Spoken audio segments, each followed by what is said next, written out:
నమస్కారం, నా పేరు శివ. అందరూ ఎలా ఉన్నారు ఫ్రెండ్స్? వాళ్ళ వీడియో పీఎఫ్ ఖాతాదారులకి మరొక ఇంపార్టెంట్ విషయాన్ని అయితే నేను చెప్పబోతానండి. వీడియోలోకి వెళ్ళే ముందు ఇలాంటి విషయాలు మీరు మరింత తెలుసుకోవడం కింద సబ్స్క్రైబ్ బటన్ ఉంది, అంటే ఆప్ చేసి మన ఛానల్ సబ్స్క్రైబ్ చేసి పక్కనే ఉన్న బెల్ బటన్ని యాక్టివేట్ చేయండి. అనేది కాకుండా లైక్ చేయండి.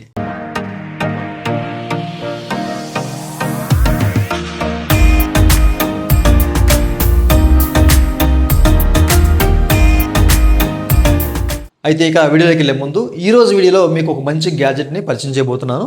మీరు ఇక్కడ చెక్ చేసుకోవచ్చు, ఓకేనా? ఇది ఛార్జింగ్ డివైస్ అనమాట. ఈ రోజుల్లో చాలామంది టూ వీలర్స్ వాడుతూ ఉంటారు కదా, ఓకేనా? చాలామంది లాంగ్ రైడ్ వెళ్తూ ఉంటారు అనమాట. అట్లాంటి వాళ్ళకి ఇది బాగా యూజ్ అవుతుంది. ఈ charging device most compatible for scooties, అలాగే ఏ వెహికల్కైనా మీరు ఫిట్ చేసుకోవచ్చు. మీరు ఇక్కడ చెక్ చేసుకోవచ్చు, ఓకేనా? సో మన బైక్ ఉంటే కనుక దాని హ్యాండ్లింగ్ కానివ్వండి, లేకపోతే స్కూటీ ఉంటే కనుక ఒక పోర్ట్ కూడా ప్రొవైడ్ చేస్తారు. సో దానికైతే మీరు ఇట్లాగా ఇన్స్టాల్ చేసుకోవచ్చు అనమాట. ఓకే, సో చాలామందికి యూజ్ అవుతుంది ఈ డివైస్ అన్న ఉద్దేశంతో నేను పరిచయం చేస్తున్నానండి.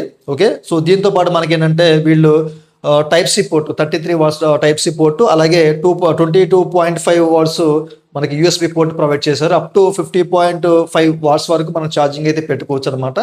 ఇది మంచి డివైస్, ఓకేనా? ఫాస్ట్ ఛార్జింగ్ కూడా అవుతుంది. సో మనకి ఒక ఇండికేటర్ కూడా ప్రొవైడ్ చేశారు, ఇక్కడ చెక్ చేసుకోవచ్చు. మీరు ఎంత కావాలంటే అంతా దీన్ని ఎక్స్టెండ్ చేసుకొని పవర్ని సో మీరు ఛార్జింగ్ అయితే పెట్టుకోవచ్చు అనమాట. ఓకే, సో ఇక్కడ చెక్ చేసుకోవచ్చు. సో చాలామంది వెహికల్స్ వాడుతూ ఉంటారు, లాంగ్ రైడ్ వెళ్తూ ఉంటారు కదా, అట్లాంటి వాళ్ళకి ఈ డివైస్ బాగా యూజ్ అవుతుంది. సో దీని ప్రైస్ కూడా మీరు చెక్ చేసుకోవచ్చు, ఓకేనా? చూసారు కదండి. ఓకే, సో మీకు దీనికి సంబంధించిన లింక్ వీడియో కింద మీకు డిస్క్రిప్షన్లోను, అలాగే మీకు స్క్రీన్ మీద కనిపిస్తాయి, చెక్ చేయండి. అయితే ఈరోజు వీడియోలో వచ్చేసరికి సో చాలామంది పిఎఫ్ విత్డ్రా పెడదామని చెప్పేసి అనుకుంటున్నారు కదా. ఓకే, సో పిఎఫ్ విత్డ్రా పెట్టినప్పుడు ఒక రకమైన ఇష్యూ అనేది ఇప్పుడు మరీ అధికంగా అనమాట, ఓకేనా? మ్యాండరీ లాగా అయిపోయింది అనమాట. సో అదేంటో మీకు ఇక్కడ చూపిస్తాను. ఓకే, అయితే మీరు ఇక్కడ చెక్ చేసుకోవచ్చు. మనం లాగిన్ అవుదామని చెప్పేసి, ఓకేనా? సో మా సంబంధించిన యూఏ నెంబర్ పాస్వర్డ్ ఎంటర్ చేసి సో లాగిన్ అవుతాం కదా. సో లాగిన్ అవ్వగానే మనకి ఎవరైతే నామినేషన్ కంప్లీట్ చేయరో, ఓకేనా, నామినేషన్ కంప్లీట్ చేయరో అట్లాంటి వాళ్ళకి ఇట్లాంటి పాపప్ వస్తుంది అనమాట. సో ఇట్లాంటి పాపప్ వచ్చినప్పుడు వాళ్ళకి ఇట్లా చెక్ చేసుకోవచ్చు. ఇక్కడ ఫైల్ ఈ నామినేషన్, అలాగే ఓకే అని చెప్పేసి 2 బటన్స్ కనిపిస్తాయి అనమాట. ఓకే అని బటన్ క్లిక్ చేసాం అనుకోండి, నామినేషన్ చెప్పిన పర్లా ఎంచక్గా మనం డాష్ బోర్డ్ ఓపెన్ చేసేసి, ఓకేనా, అక్కడ మనం ఆన్లైన్ సర్వీసెస్లోకి వెళ్ళి అక్కడ ఫామ్ 1910C సెలెక్ట్ చేసుకొని మనం ముందుకెళ్ళిపోవచ్చు. ఇంతకుముందు అలాగే ఉండేది అనమాట, ఓకేనా? సో ఇష్యూ వస్తే కొంతమందికి ఎలా వచ్చేది, ఈ ఓకే బటన్ కనిపించేది కాదు, జస్ట్ నామినేషన్, ఓకేనా, ఫైల్ ఈ నామినేషన్ అని గ్రీన్ కలర్లో ఒక బటన్ మాత్రమే కనిపించేది. అక్కడ మస్టర్డ్ షూట్ మ్యాండరీ ఇంకా ఆప్షన్ లేదు. సో దాన్ని క్లిక్ చేస్తే ఈ నామినేషన్కి వెళ్ళిపోయేది. లేదా బ్యాక్ వచ్చి మనం ఆన్లైన్ సర్వీస్ సెలెక్ట్ చేసుకున్నాం అనుకోండి, ఫామ్ 19 అంటే ఫామ్ 31 1910C ఆప్షన్ ఉంటుంది కదా ఇక్కడ.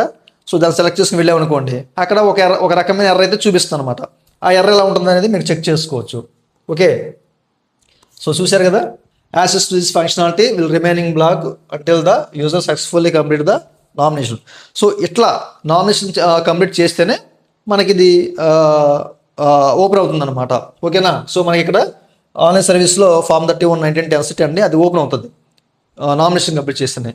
చేయకపోతే ఇంతే, ఇంకా మీరు ఎన్నిసార్లు ఓపెన్ చేసినా ఈ ఎర్ర చూపిస్తుంది అనమాట. ఓకే, అయితే ఇప్పుడు మీరు చెక్ చేయండి, మనకి 2 ఆప్షన్స్. ఇప్పుడు మనకి ఈ ఫైల్ ఈ నామినేషన్, అలాగే ఓకే అని చెప్పేసి బటన్ కనిపిస్తున్నాయి కదా.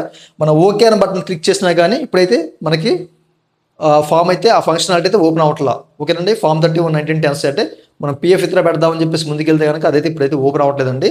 సో ఎవరికైతే ఎట్లాంటి ఒక పాపప్ వచ్చి జస్ట్ ఓకే అని చెప్పేసి క్లిక్ చేస్తున్నారో అట్లాంటి వాళ్ళని కూడా ఇప్పుడైతే నామినేషన్ చేస్తేనే మనకి ఈ ఫంక్షన్ అంటే పనిచేస్తుంది. సో ఫర్దర్గా నామినేషన్ చేసిన తర్వాత మాత్రమే మీరు చేయండి, యాక్సెస్ చేయండి అని చెప్పేసి అట్లా ఒక ఎర్రర్ అయితే చూపిస్తుంది అనమాట. ఒకసారి మీరు చెక్ చేసుకోండి. ఇప్పుడైతే ప్రస్తుతానికైతే ఇది మ్యాండరీ అయిపోయింది ఇప్పుడు.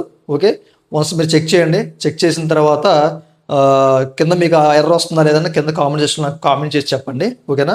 సో ఎవరైతే ఈ నామినేషన్ చేయలేదో తప్పనిసరిగా నామినేషన్ చేసుకోండి. ఓకే, సో ఫ్యూచర్లో ఎట్లాంటి ఇబ్బంది లేకుండా ఉంటుందని చెప్పేసి మీకు చాలాసార్లు చెప్పాను. సో ప్రస్తుతానికి అయితే ఇది మనకి మ్యాండరీ అయితే చేశారన్నమాట. ఓకే, మనకి ఇట్లా ఓకే బటన్ వచ్చి మనం క్లిక్ చేసి ముందుకెళ్ళినా కానీ ఫలితం లేదు. సో అక్కడ మనకి శూన్యం అనమాట. సో మనం నామినేషన్ కంప్లీట్ చేస్తేనే మనకి ఇది ప్రాపర్గా వర్క్ అవుతుంది అండ్ మనం సెటిల్మెంట్ చేసుకోవడానికి ఛాన్స్ అయితే ఉంటుందన్నమాట. ఇన్ కేస్ ఈ నామినేషన్ కంప్లీట్ చేయని వాళ్ళు మీకు ఏదైనా పెయిడ్ సర్వీస్ ఉంటే మమ్మల్ని కనెక్ట్ అవ్వచ్చు. సో మీరు కూడా చేసుకోవచ్చు, చాలా వీడియోస్ ఉన్నాయి. కుదిరితే కనుక మీకు డిస్క్రిప్షన్లో లింక్స్ అయితే ఇస్తాను, ఒకసారి చెక్ చేసుకోండి ఈ నామినేషన్ ఎలా చేయాలో. ఇన్ కేస్ మీ వల్ల కాకపోతే కనుక మమ్మల్ని కనెక్ట్ అవ్వచ్చు, పెయిడ్ సర్వీస్ ఉంది, మా నెంబర్ కూడా మీరు స్క్రీన్ మీద చెక్ చేసుకోవచ్చు. ఓకేనండి. మీకు ఏదైనా డౌట్ ఉంటే కనుక సో దీనికైతే కనెక్ట్ అవ్వండి. ఓకే, ఇదండి వాళ్ళ వీడియో.